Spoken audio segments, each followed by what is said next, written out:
আসসালামু আলাইকুম। স্বপ্নের বাগান তাই মোহাম্মদ ইমন হোসেন। সবসময় নিজের বাগান নিয়ে ভিডিও টুকটাক করি। আজকে আরেকজনের বাগান নিয়ে ভিডিও করতে আসলাম। আঙুরের চারা নেওয়ার জন্য আসছি। বাংলাদেশের মাটিতে যে আঙুর হচ্ছে এটা আসলে সত্য। আর যে টক এটা হচ্ছে আমাদের বাপদাদারা যখন জাত চিনতো না, যে কোনো একটা গাছ লাগাইছে এই জন্য টক হয়েছে। সেই জন্য যে আঙুর যে টক হয় সেটা হচ্ছে ভুয়া কথা। এই যে আঙুর হচ্ছে, কিন্তু আমার পিছনে যেগুলো জাতগুলো দেখতেছেন সব হচ্ছে বাইকনুরের জাত। এরকম গাছ থেকে ছিঁড়ে নিয়ে খাওয়া, এরকম ছিঁড়ে নিয়ে খাওয়ার ফিলিংসটা হচ্ছে অন্যরকম।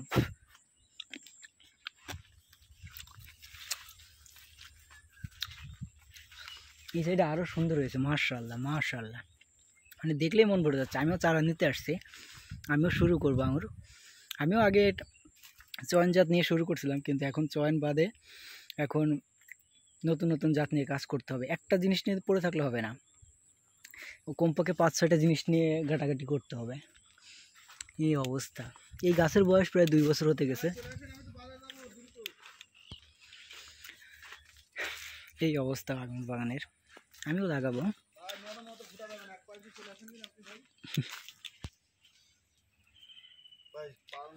চলেন ভাই চলেন। আজ এতটুকুই। সবাই সুস্থ থাকবেন, ভালো থাকবেন। আসসালামু আলাইকুম।